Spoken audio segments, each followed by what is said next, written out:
Welcome to Sanatan channel. నేను మీ రాజు. మన ఛానల్‌ను మొదటిసారిగా చూస్తున్న వారు ఎవరైనా కూడా ముందుగా సబ్స్క్రైబ్ చేసుకోండి. అలాగే పక్కనే ఉన్న గంట సింబల్‌ను గట్టిగా కొట్టండి. పక్కనే ఉన్న గంట సింబల్‌ను గట్టిగా కొట్టడం ద్వారా నేను చేస్తున్న లేటెస్ట్ వీడియోలు మీకు అప్డేట్ నోటిఫికేషన్ లాగా వస్తా ఉంటాయి. ఈరోజు మీకు నేను చెప్పాలనుకున్న విషయం పంచశిల్పి బ్రహ్మలు. మీరెప్పుడైనా విని ఉంటారా? పంచశిల్పి బ్రహ్మలు అసలు ఎవరు? పంచశిల్పి బ్రహ్మలు మన జీవితంలో ఎందుకు ముఖ్యమైన వారు?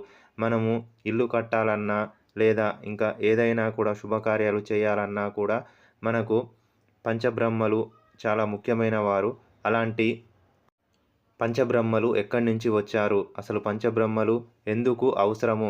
పంచబ్రహ్మలు ఎలాంటి పనులు చేస్తూ ఉంటారు? ప్రస్తుతము పంచబ్రహ్మలు ఎందుకు ఇబ్బందులు పడుతున్నారు? వారి వృత్తులు ఏమిటి? పంచబ్రహ్మలకు ఉన్నటువంటి 5 రకాల వృత్తులు ఏమిటి? అనేటువంటి విషయాలను నేను ఈ నెల జనవరి 18వ తారీఖు లాంగ్ వీడియోను పోస్ట్ చేస్తున్నాను. నేను చేస్తున్న ఈ జనవరి 18వ తారీఖు లాంగ్ వీడియోను పంచబ్రహ్మల గురించి చేస్తున్న వీడియోను మీరు అందరూ చూసి మీ అభిప్రాయాలను నాకు కామెంట్ సెక్షన్‌లో తెలియజేయండి. అలాగే మీరు పంచశిల్పి బ్రహ్మల సంబంధించిన 5 రకాల వృత్తులు చేస్తూ ఉంటే నాకు మీ అభిప్రాయాలను కామెంట్ చేయండి. అలాగే పంచశిల్పి బ్రహ్మల గురించి మీకు తెలిసిన విషయాలను నాకు కామెంట్ సెక్షన్‌లో తెలియజేయండి. ఈ పంచశిల్పి బ్రహ్మలను గురించి వారు ఎక్కడి నుంచి వచ్చారన్న విషయాలను మా కులగురువు అయిన శ్రీ పోతులూరి వీరబ్రహ్మేంద్ర స్వామి గారు రాసిన జీవిత చరిత్రలో కాలజ్ఞానంలో వివరించడం జరిగింది. ఈ 5 రకాల శిల్పి బ్రహ్మలు ఎక్కడి నుంచి వచ్చారు? అసలు వారు ఎందుకు ముఖ్యమైన వారు?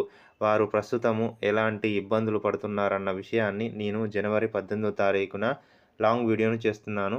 జనవరి 18వ తారీఖున నేను చేస్తున్న ఈ లాంగ్ వీడియోను మీరు చూసి మీ అభిప్రాయాలను నాకు షేర్ చేయండి. అలాగే మీ సలహాలను నాకు కామెంట్ సెక్షన్‌లో తెలియజేయండి. ఈ వీడియో మీకు నచ్చితే మీ ఫ్రెండ్స్ అండ్ ఫ్యామిలీస్‌కు షేర్ చేయండి.